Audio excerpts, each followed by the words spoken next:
بسم اللہ الرحمن الرحیم الحمدللہ وکفا وسلام علی عبادہ الذین اصطفیٰ اما بعد۔ یہ جو بعض اشاعرہ نے کہا تھا کہ مومن وہ شمار ہوگا جو ایمان اور سعادت پر جس کی موت آئے، اور کافر وہ شمار ہوگا جس کی کفر و شقاوت پر موت آئے۔ تو یہاں پر اصل میں اس وجہ سے انہوں نے کہا تھا کہ استثناء جائز ہے، انا مومن انشاءاللہ کہنا جائز ہے، تو اس کی تردید کرتے ہوئے اور اس قول کی تردید کرتے ہوئے ماتن رحمۃ اللہ علیہ آگے فرماتے ہیں وَالسَّعِيدُ قَدْ يُشْقَى، کہ سعید جو ہوتا ہے، نیک بخت جو ہوتا ہے، وہ کبھی کبھی شقی ہو جاتا ہے، یعنی بدبخت ہو جاتا ہے۔ وَالسَّعِيدُ، نیک بخت جو ہوتا ہے وہ بھی کبھی بدبخت ہو جاتا ہے۔ بِأَن يَرْتَدَّ بَعْدَ الْإِيمَانِ نَعُوذُ بِاللَّهِ مِنْ ذَلِكَ، وہ کس طرح شارح فرماتے ہیں، وہ اس طرح کہ ایمان لانے کے بعد اللہ ہمیں سے بچائے وہ مرتد ہو جائے۔ تو جب ایمان تھا، اس کے ایمان کی حالت تھی اس کے پاس، تو اس صورت میں تو وہ کیا تھا؟ سعید تھا کہ نہیں؟ نیک بخت تھا، سعید تھا۔ لیکن جب اگر وہ مرتد ہو گیا نعوذ باللہ، تو اب وہ جو ہے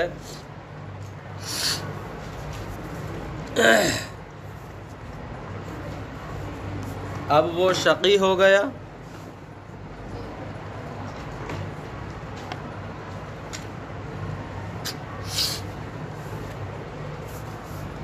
وَالشَّقِيُّ قَدْ يُسْعَدُ، اور شقی بھی کبھی کبھی جو ہے وہ سعید ہو جاتا ہے، یعنی بِأَن يُؤْمِنَ بَعْدَ الْكُفْرِ، وہ اس طرح کہ پہلے کوئی شخص کافر ہو تو وہ ظاہر سی بات ہے شقی کہلائے گا، اور اس کے بعد پھر اگر اس کو توفیق مل جائے اور وہ ایمان لے کر آ جائے تو پھر اب وہ کیا ہوگا؟ وہ سعید کہلائے گا، نیک بخت کہلائے گا، نیک آدمی کہلائے گا۔ تو کہتے ہیں کہ اس طرح سعید کبھی کبھی شقی بھی ہو جاتا ہے اور شقی کبھی کبھی سعید بھی ہو جاتا ہے۔ تو یہ جو اوپر بات بیان کی ہے، یہ بات درست نہیں ہے استثناء کے جواز کی۔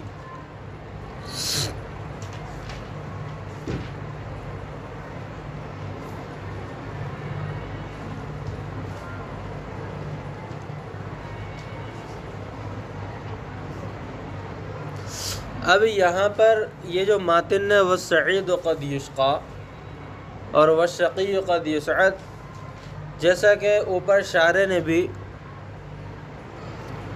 اس قول کی طرف اشارہ کیا ہے، بعض شراح نے، شارحین نے، اور جیسا کہ اس کے جو شارح ہیں، شرائع کے جو شرح لکھنے والے شارح جو ہیں، یعنی ایک تو ماتن ہے، دوسرے شارح علامہ تفتازانی جو ہے، انہوں نے بھی اس بات کی طرف اشارہ کیا ہے کہ ماتن نے وَالسَّعِيدُ قَدْ يُشْقَى وَالشَّقِيُّ قَدْ يُسْعَدُ سے اوپر جو بعض اشاعرہ کا قول ذکر کیا تھا، بعض اشاعرہ کی بات ذکر کی تھی، اس بات کی تردید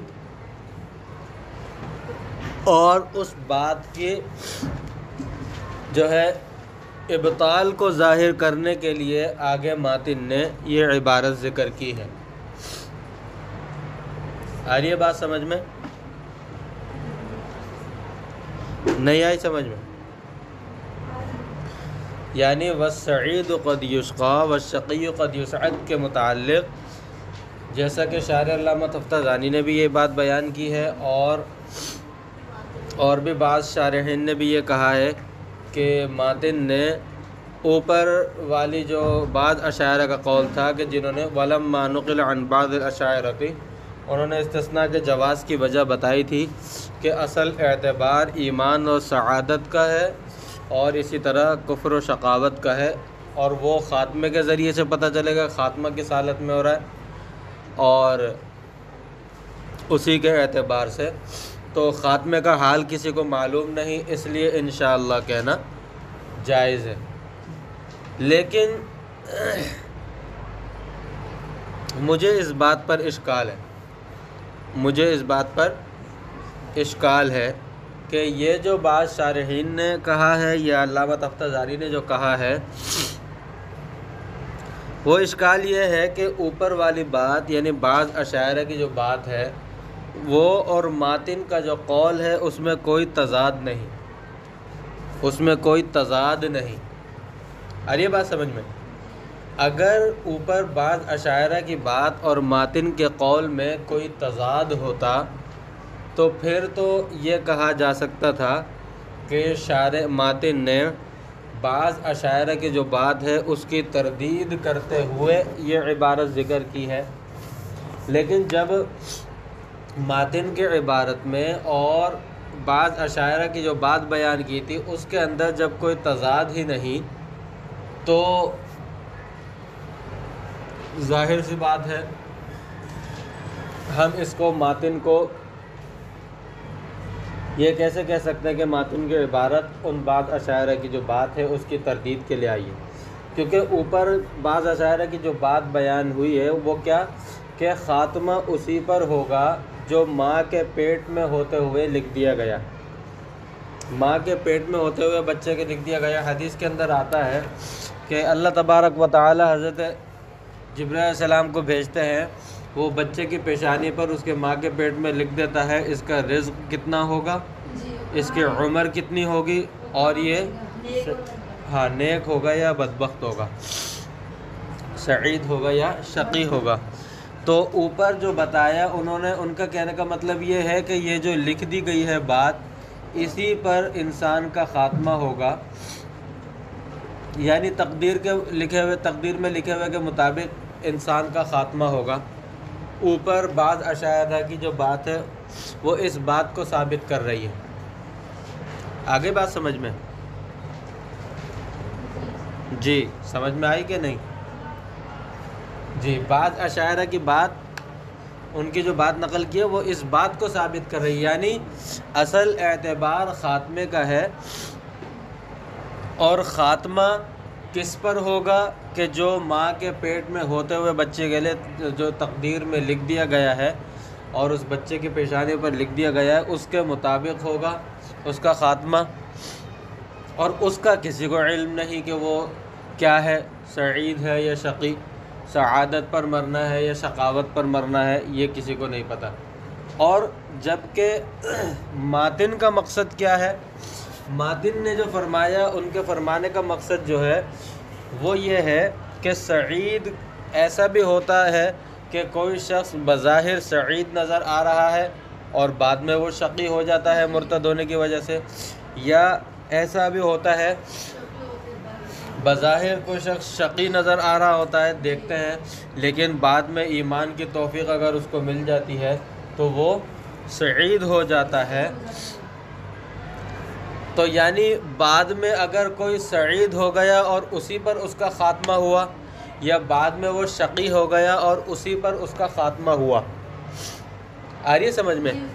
تو اب ماتن کی بات کا حاصل بھی یہ نکلا کہ اگر کوئی سعید تھا وہ شقی بھی ہو سکتا ہے، اور اگر شقاوت پر اس کا خاتمہ ہوا، اگر کوئی شقی تھا وہ سعید بھی ہو سکتا ہے، اور سعادت پر اس کا خاتمہ ہوا، تو پتہ چلا یہ خاتمہ کس پر ہو رہا ہے، اسی پر ہو رہا ہے جو اس کی تقدیر میں لکھ دیا گیا تھا، جو ماں کے پیٹ میں اس کی پیشانی پر لکھ دیا گیا تھا۔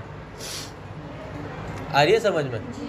یعنی ماتن یہ نہیں کہنا چاہ رہے بالکل بھی، ہرگز ماتن یہ نہیں کہنا چاہ رہے کہ ماں کے پیٹ میں ہوتے ہوئے تو اس کے لیے لکھ دیا تھا کہ یہ سعید ہوگا، سعید مرے گا، اور اب یہ مر رہا ہے شقاوت پر، شقی ہو کر مر رہا ہے، یا ماتن ماں کے پیٹ میں شقی لکھ دیا گیا تھا اس کے لیے اور بعد میں وہ سعید ہو کر مر رہا ہے۔ ماتن اس بات کو ہرگز نہیں بتانا چاہ رہے، ماتن تو یہ بتانا چاہ رہے ہیں کہ اگر کوئی شخص آپ کو بظاہر سعید نظر آ رہا ہے تو ہو ماتن تو یہ بتانا چاہ رہے ہیں کہ جو ابھی آپ کو سعید نظر آ رہا ہے ممکن ہے کہ وہ شقی ہو جائے، کیونکہ اس کے تقدیر میں شقی ہو کر مرنا لکھا ہوگا، تو ممکن ہے وہ شقی ہو جائے اور شقاوت کی حالت میں انتقال ہو۔ کوئی شقی نظر آ رہا ہے بظاہر، تو ممکن ہے کہ وہ سعید ہو، اس کی تقدیر میں سعید ہونا لکھ دیا گیا ہوگا اور وہ سعادت کی حالت میں اس کا انتقال ہو۔ ہر یہ بات سمجھ میں؟ تو ماتن کے قول میں اور اوپر بعض اشاعرہ کی بات میں کوئی تضاد نہیں ہے، اور اس اگلی آنے والی عبارت کو ماتن کے قول کو بعض اشاعرہ کے بطلان کی دلیل قرار دینا یہ درست نہیں ہے۔ یہ مجھے اس پر جو اشکال تھا یہ وہ ہے، ٹھیک ہے؟ لہذا اس کو ماتن کے قول کو اس کی تردید کہنا درست نہیں۔ والتغیر یکون علی السعادۃ والشقاوۃ دون الاسعاد والاشقاء وہما من صفات اللہ تعالی۔ یہاں سے ایک اعتراض ہوتا ہے،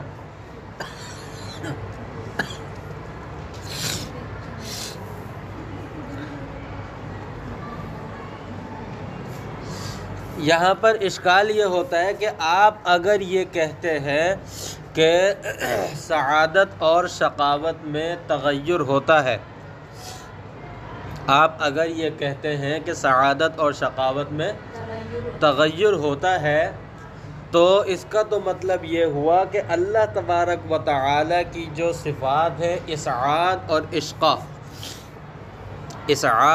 اشقا یعنی سعید کسی کو بنانا یا کسی کو شقی بنانا، آ رہی ہے سمجھ میں؟ تو اللہ تبارک یعنی آپ اگر یہ کہتے ہیں جیسے ماتن نے جو ذکر کیا کہ ہاں تغیر ہوتا ہے سعادت اور شقاوت پر، کہ کوئی سعادت پر ہوتا ہے پھر شقاوت میں یعنی شقی ہو جاتا ہے، کوئی شقی ہوتا ہے پھر سعید ہو جاتا ہے، تو اگر سعادت اور شقاوت میں تغیر ہوتا ہے تو اس سے تو اسعاد اور اشقا جو کہ اللہ تبارک و تعالی کی صفات ہیں ان کے اندر بھی تغیر لازم آئے گا، جبکہ اللہ تبارک و تعالی کی جو صفات ہیں اللہ تعالیٰ کی کسی صفت میں بھی کوئی تغیر واقع نہیں ہوتا۔ اعتراض آیا آپ کو سمجھ میں؟ سب کو آ گیا؟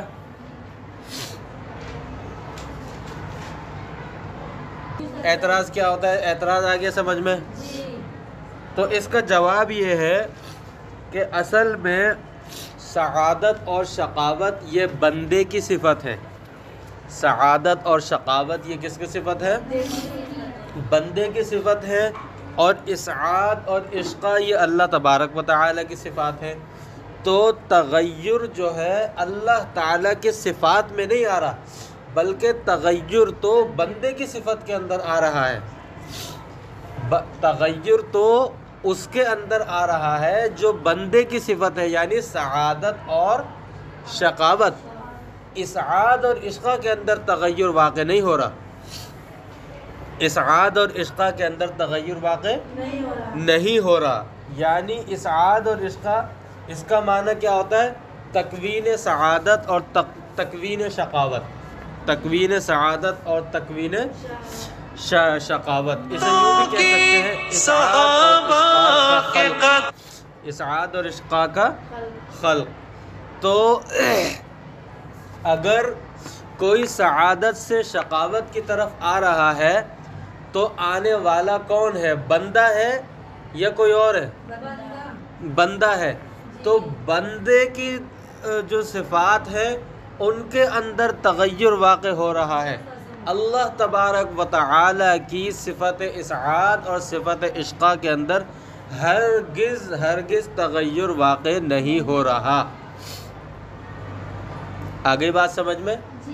جی، اللہ تبارک و تعالی کی ماتن یہاں سے یہی فرما رہے ہیں، یہی جواب دے رہے ہیں کہ اللہ تبارک و تعالیٰ کے صفت کے اندر یعنی اسعاد اور اشقاء کے اندر تغیر نہیں ہو رہا، یہ تغیر تو بندے کی صفت کے اندر ہو رہا ہے جو کہ سعادت اور شقاوت ہے۔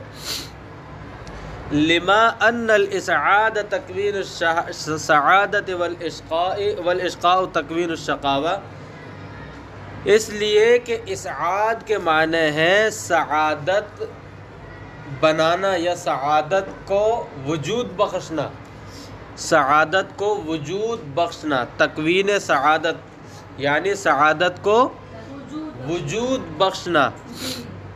اللہ تبارک و تعالی نے سعادت کو وجود بخش دیا، اب کسی بندے کے اندر آتی ہے یا بدلتی ہے تو وہ بندے کے اندر ہو رہی ہے، اللہ تبارک و تعالی نے تو سعادت کو وجود بخش دیا، اللہ تعالیٰ نے تو سعادت کو وجود بخش دیا۔ اسی طرح اشقاء کا معنی تکوین شقاوت، اللہ تعالیٰ نے شقاوت کو تو وجود بخش دیا، سعادت کو بھی اللہ تعالیٰ نے وجود عطا کر دیا، شقاوت کو بھی اللہ تعالیٰ نے وجود عطا کر دیا، اور ان دونوں کا وجود حاصل ہو گیا۔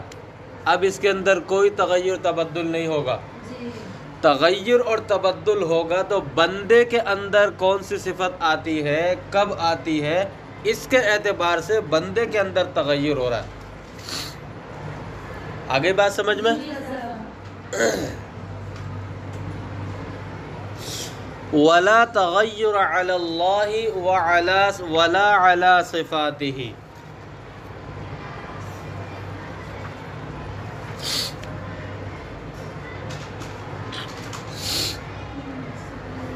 اسی طرح فرماتے ہیں اللہ تبارک و تعالی پر اور اللہ کے صفات میں کسی پر بھی کوئی تغیر یعنی نہ ذات باری تعالی میں کوئی تغیر واقع ہوتا ہے اور نہ صفات باری تعالی کے اندر کوئی تغیر واقع ہوتا ہے۔ لہذا یہ جو اعتراض ہے یہ بالکل غلط ہے۔ لما مر من ان القدیم لا یکون محلا للحوادث، اس لیے کہ یہ بات گزر چکی ہے پہلے، یعنی اللہ تبارک و تعالیٰ کے ذات کے متعلق جو بحث حصہ اول میں گزری ہے، آپ لوگوں نے نہیں پڑھی وہ، کہ اللہ تبارک و تعالیٰ کی تمام صفات قدیم ہیں اور تغیر اور تبدل جو ہے یہ حوادث کی صفت ہے۔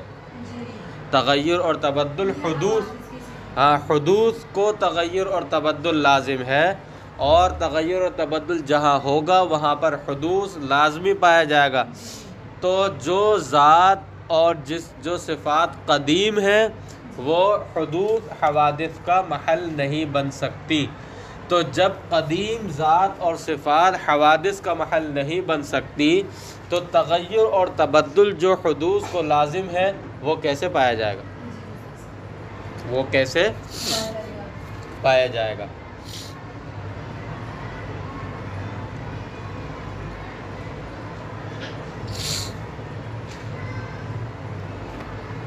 اب آگے شاعر یہ بات بیان فرماتے ہیں والحق سے، یہ بات میں نے شروع میں کہی تھی، شاید غالباً کہہ دی تھی میں نے شروع میں، کہ یہ ایک نزاع لفظی ہے۔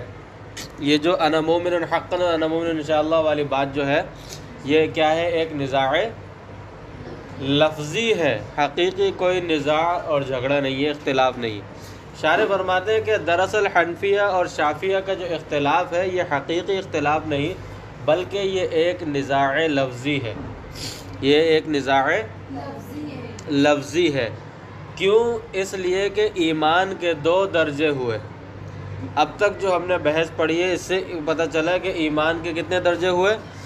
دو درجے ہوئے۔ ایک درجہ ایمان کا وہ ہے کہ جو تصدیق قلبی اور اقرار ہے اور فی الحال موجود ہے۔ ایک درجہ ایمان کا کیا ہے؟ تصدیق قلبی ہے اور فی الحال کیا ہے؟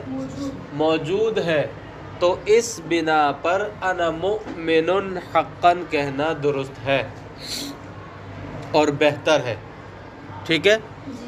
دوسرا درجہ ایمان کا یہ ہے کہ جس پر نجات آخرت کا مدار یعنی عذاب سے نجات کا مدار ہے، یعنی عذاب اس کو بندے کو بالکل ہوگا ہی نہیں، عذاب سے نجات کا جس پر مدار ہے کیونکہ نجات آخرت کا مدار تو تصدیق قلبی پر ہو گیا، تصدیق قلبی کے موجود ہونے پر ہو گیا، لیکن اس میں اس بات کا امکان ہے کہ بندے کو گناہ کی وجہ سے عذاب ہو کچھ عرصے کے لیے، تو یہ پہلا درجہ۔ دوسرا درجہ ایمان کا وہ ہے کہ جس سے آخرت میں عذاب سے بھی نجات مل جائے، آخرت میں عذاب سے بھی نجات مل جائے، وہ دوسرا درجہ ہے۔ اور وہ ایمان کا درجہ وہ اللہ تبارک و تعالیٰ کی مشیت پر موقوف ہے۔ تو جب وہ اللہ تعالیٰ کی مشیت پر موقوف ہے تو اس اعتبار سے انا مؤمن انشاءاللہ کہنا درست ہے۔ آگے بات سمجھ میں؟ اب ترجمہ دیکھیں، والحق، اور درست بات یہ کہ انہ لا خلاف فی المعنی، اس کے اندر اختلاف جو ہے کوئی حقیقی نہیں ہے، معنوی اختلاف نہیں ہے، بلکہ لفظی اختلاف ہے۔ لأن ان ارید بالایمان والسعادت مجرد حصول المعنی، فرمایا کہ اس لیے اگر ایمان سے مراد سعادت یعنی اگر اس سے مراد ایمان اور یعنی صرف ایمان اور سعادت کا حصول مراد ہو تو وہ تو حاصل ہو گیا، فَهُوَ حاصل فی الحال، اور وہ فی الحال موجود ہے۔ اس اعتبار سے انا مؤمن حقا کہنا درست ہے۔ وَإِنْ أُرِيدَ مَا يُتَرَتَّبُ عَلَيْهِ النِّجَاةُ وَالثَّمَرَاتُ،